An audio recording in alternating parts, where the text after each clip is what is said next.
Hello guys. Laurus labs अभी क्या है कि बहुत न्यूज़ के अंदर है और हो भी क्यों ना, क्योंकि पिछले एक साल में इसने जो रिटर्न कमा के दिया है इन्वेस्टर्स को वो बहुत ज़्यादा है।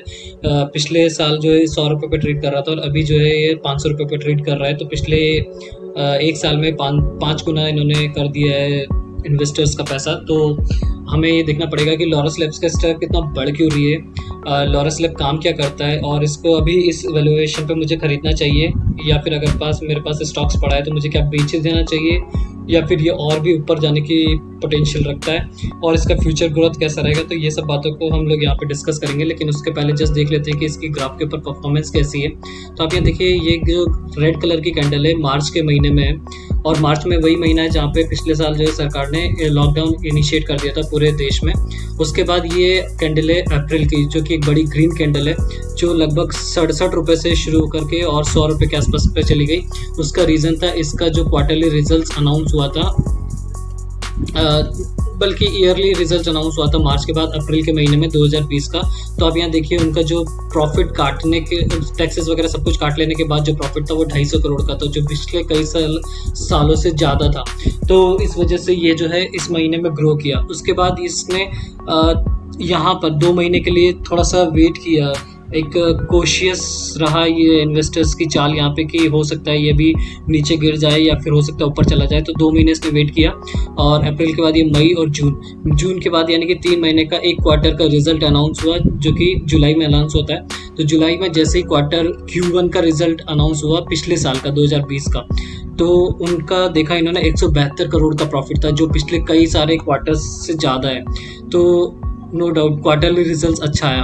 तो पब्लिक और इन्वेस्टर्स को ये पता चला कि यहाँ पे जो है इसने डिस्पाइट कोरोना, डिस्पाइट लॉकडाउन, इन सारी मुसीबतों के बावजूद भी जो है ये अच्छा इसने क्वार्टरली रिजल्ट्स अनाउंस किया। साथ में जुलाई में एक और न्यूज़ बड़ी आ गई थी, जो इनका एक दवाई है हाइड्रोक्सी क्लोरोक्विन करके, जो कि मलेरिया में ट्रीटमेंट में काम आती है, लेकिन जो है कोविड के केसेस में भी ये जो है अमेरिका, कनाडा, यूरोपियन यूनियंस और बहुत सारे देशों ने जो है HCQ हाइड्रोक्सी क्लोरोक्विन को परमिशन दी थी कोविड के केस में। तो इस तरह से इनकी जो है ये लोग भी हाइड्रोक्सी क्लोरोक्विन को बनाते हैं और उसके APIs को जो है दूसरी थर्ड पार्टी या दूसरी कंपनीज को प्रोवाइड कराते हैं। तो उसके चलते ये शेयर अचानक से बूम किया और 180-82 के आसपास ट्रेड कर गया। और लगातार 3 महीने बाद भी जब इसका क्वार्टर Q2 रिजल्ट आया वो भी अच्छा आया, और क्वार्टर ऑन क्वार्टर बेसिस पे रिजल्ट अच्छा देता रहा। और इस साल जो है फाइनेंशियल ईयर 21 का रिजल्ट भी बहुत अच्छा आया इनका।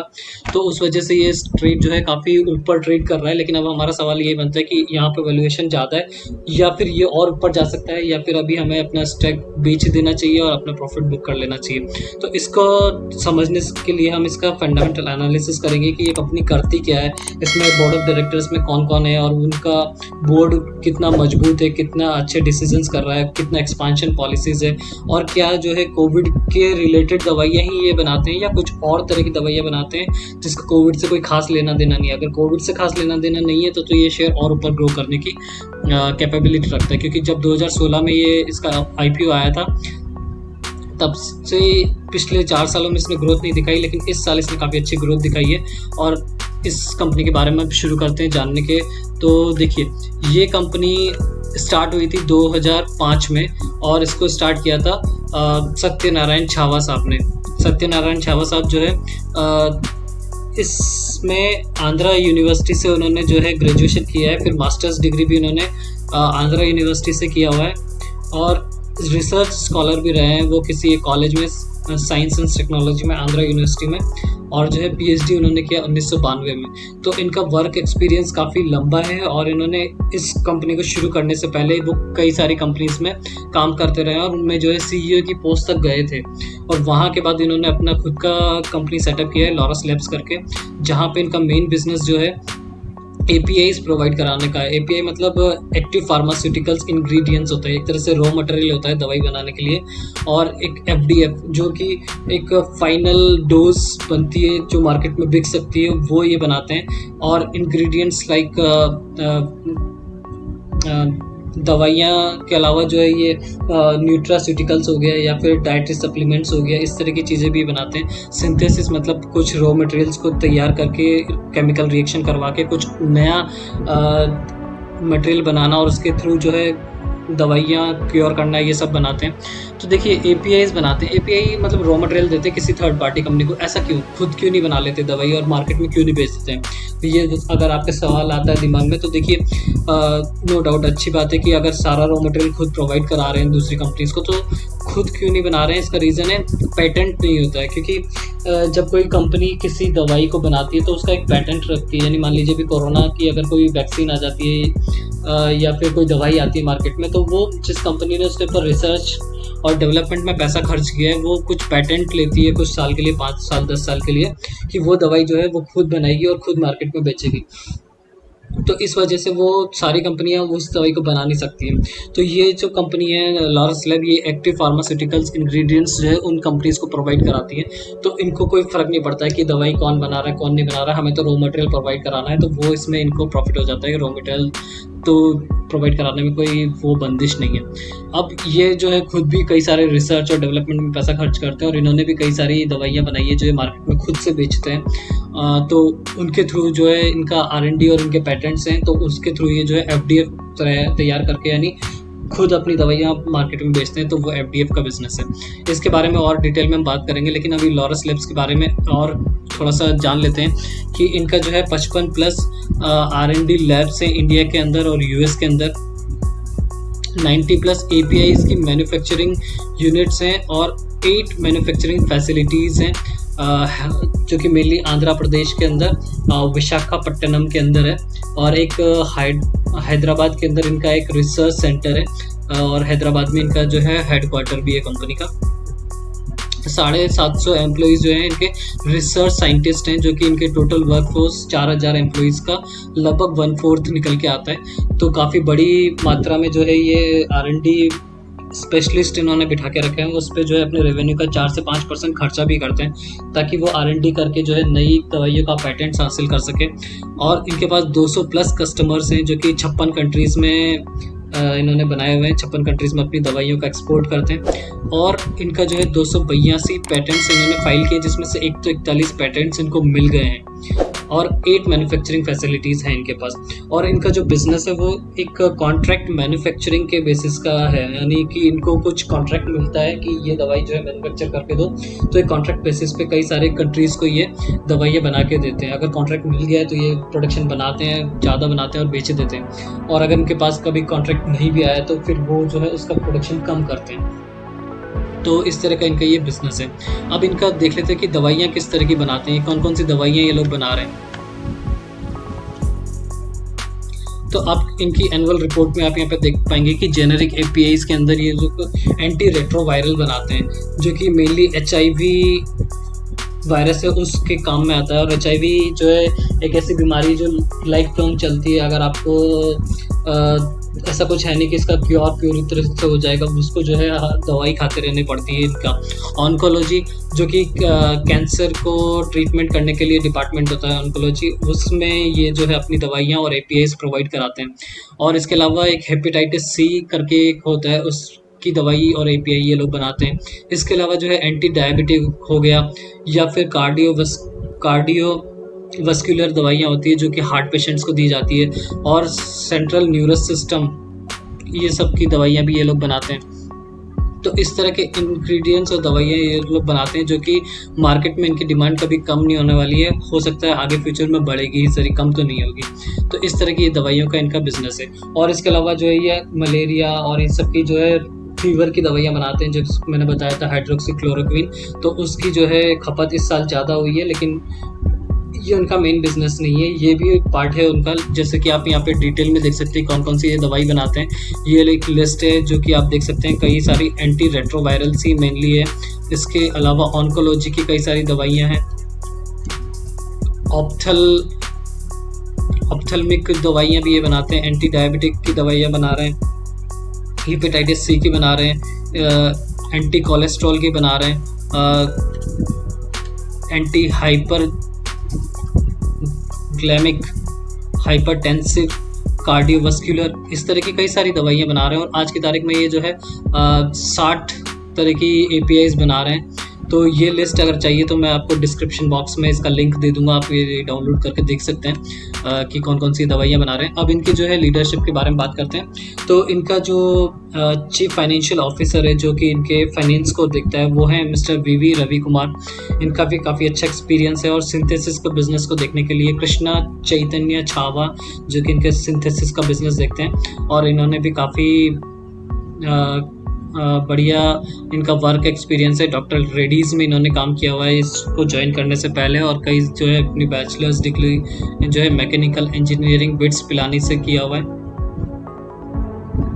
तो इनका भी वर्क एक्सपीरियंस और नॉलेज अच्छा है। सारी टीम इनकी बेटर है। अगर मैनेजमेंट टीम के अलावा बोर्ड मेंबर्स में आप देखेंगे तो ये सारे मेंबर्स है। अगर चाहिए तो आप इनकी वेबसाइट पे आकर के देख सकते हैं। बट हम इसके बारे में ये बात करते हैं कि इनका अभी जो लेटेस्ट इनका ये मार्केट 400 के आसपास का ये ट्रेड कर रहा है, तो क्या ये अभी गिर सकता है या और बढ़ सकता है। तो इनका जो क्वार्टरली रिजल्ट्स आपने अगर देखा होगा तो इसको आप प्रिडिक्ट कर पाएंगे कि यहाँ ये देखिए इनका Q4 और फाइनेंशियल ईयर 21 का रिजल्ट इन्होंने पब्लिश किया है।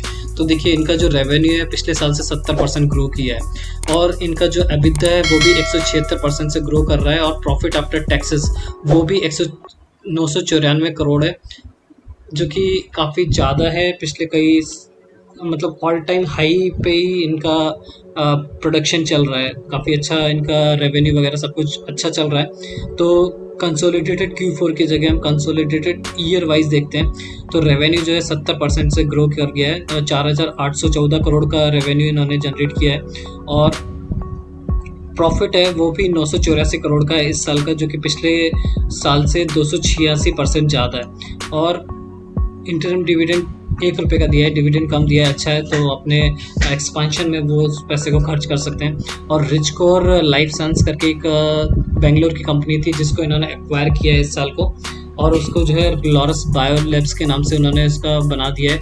रिचकोर जो है बेसिकली प्रोटीन्स बनाती है, बायो प्रोटीन्स बनाती है, और कई सारी जगह उसको बेचने के काम करती है। तो उसमें जो है ये इन्होंने एक्वायर कर लिया उसको, और अभी इसका जो ग्रोथ है वो सस्टेन करने जैसा लग रहा है मुझे, क्योंकि अगर आप यहाँ पे इसको फाइनेंशियल्स अगर इसको देखने की कोशिश करेंगे तो मार्केट कैप अभी छोटी है, ज़्यादा बड़ी कंपनी है, 25,000 करोड़ का मार्केट कैप है, और अपनी बुक वैल्यू से जो है 10 गुना ऊपर ट्रेड कर रहा है। लेकिन जो अच्छी कंपनीज होगी उनको हाई वैल्यूएशन पे ही आपको मिलेगी, सस्ती तो मिलने से रही। डेट जो है इसके ऊपर ज़्यादा है थोड़ा सा, 1344 करोड़ का डेट है, जो कि इसका डेट टू इक्विटी रेशियो का 0.5% निकल के आता है। प्रोमोटर होल्डिंग इसमें 27% है सत्यनारायण छावा साहब की, और जो है प्लेज शेयर्स भी इन्होंने 1% के आसपास प्लेज करके रखा हुआ है। रिसेंटली अभी 1 साल भी नहीं हुआ है, उसके जस्ट 6 महीने के आसपास ही इनकी एक न्यूज़ आई थी कि जो है सत्यनारायण छावा साहब ने अपनी प्रोमोटर होल्डिंग में से कुछ स्टेक निकाल करके बेच दिया है, और उसके थ्रू जो अपने गिरवी पड़े हुए शेयर्स को इन्होंने छुड़वाया है। अभी भी जो है 1% के आसपास गिरवी पड़ा हुआ है इनके पास। तो ये प्रमोटर होल्डिंग भी ठीक है, 27% की है। अगर इसके फाइनेंशियल ईयर्स का जो लेखा जोखा आप देखेंगे वो भी ज़बरदस्त है। 984 करोड़ का इस साल का प्रॉफिट है, और इनके पास जो है ये प्रॉफिट सस्टेन करने जैसा लग रहा है, क्योंकि कोविड से रिलेटेड दवाइयाँ इन्होंने नहीं बनाई है। इनकी जो दवाइयाँ हैं वो mainly cancer, HIV, cardiovascular heart patients को देने वाली दवाइयाँ, हेपेटाइटिस हो गया या फिर मलेरिया, डायबिटीज़, इस तरह की दवाइयाँ बनाते हैं जिनकी डिमांड ग्रो कर रही है, और कॉन्ट्रैक्ट बेसिस पे बनाते हैं, और उनको जो है कॉन्ट्रैक्ट लगातार मिल रहे हैं, तो इस वजह से सस्टेन करने लायक लगता है। बट फिर भी शेयर मार्केट में कुछ भी ऐसा हम लोग कह नहीं सकते कि वो सिर्फ ऊपर ही जाएगा। तो मुझे जो लगता है अभी अगर आपको इसमें लेना ही है, अगर आपको लेना ही है इसको, तो अपने टोटल पोर्टफोलियो का जो है इसमें 25% खरीद सकते हैं, यानी 1/4 पार्ट अगर आप मान लीजिए 1 लाख रुपए लगाना चाहते हैं तो 25,000 तक इसमें अभी इन्वेस्ट कर सकते हैं, जो करंट पोर्टफोलियो है। अगर थोड़ा सा गिरता है, 400 के आसपास आता है, तो और 25% खरीद सकते हैं। तो वहाँ से जो है आप थोड़ा सा इसको एवरेजिंग कर पाएंगे। उसके बाद ये जो फिगर बनता है ये 300 का, वहाँ तक भी आप और थोड़ा सा 25% खरीद सकते हैं अगर खरीदना चाहें, दमखम रखते हैं तो यहाँ तक आप एवरेज कर सकते हैं 300 तक। उसके बाद अगर ये गिरना शुरू करता है तो आप जो है यहाँ से एग्जिट ले सकते हैं अपना स्टॉप लॉस लगा करके। क्योंकि यहाँ से वैल्यूएशन लेने के बाद जो है ऐसा तो है नहीं कि लगातार गिरेगा, इसका प्रॉफिट इतना अच्छा है कि लगातार नहीं गिर सकता। ये अगर आप हाई वैल्यूएशन पे भी खरीद रहे हैं तो डेफिनेटली ऊपर जाने की कोशिश करेंगे ये। तो मैं इसीलिए कह रहा हूँ क्योंकि ये अभी वैल्यूएशन ज़्यादा है लेकिन इसका प्रॉफिट ज़्यादा मिल रहा है, तो ये अभी भी ऐसा नहीं है कि गिरेगा तो ऊपर जाएगा। आप चाहें तो अपना प्रॉफिट 10% 20% अगर आपको मिलता है तो बुक कर सकते हैं, और अगर ये नीचे के लेवल पे मिलता है तो आप नीचे के लेवल पे थोड़ा ज़्यादा स्टेक खरीद सकते हैं। लेकिन अगर ये गिर करके काफ़ी ज़्यादा इसकी बैड न्यूज़ कुछ आ जाती है और काफ़ी नीचे ज़्यादा गिरना शुरू करता है तो आप इसमें से निकलना भी बेटर है। अगर ये जो बड़ी सी ग्रीन कैंडल है 350 के नीचे अगर ये फिसलता है तो हम इसमें से स्टॉप लॉस लेकर के बाहर आ सकते हैं, अगर ये लगातार गिरने की दिशा में जाता है तो ये ऐसा कुछ मेरा एनालिसिस है। हो सकता है मैं गलत हूँ, पर ये मेरा अपना एनालिसिस था जो कि मैंने इसके फाइनेंशियल्स को देखा, मैंने इसके बोर्ड मेंबर्स को देखा, इसकी दवाइयों के बारे में एनालिसिस किया और ये किस तरह का इसका बिजनेस है उस मॉडल को समझने की कोशिश की। तो ये आज का वीडियो था। अगर आपको ये इन्फॉर्मेशन अच्छी लगी तो प्लीज़ सब्सक्राइब माई चैनल। मैं इस चैनल पे जो है quarterly results, fundamental analysis, latest market news ये सब लाता रहता हूँ। अगर आपको ये इन्फॉर्मेशन अच्छी लगी तो please subscribe my channel. Thanks for watching, have a nice day, bye.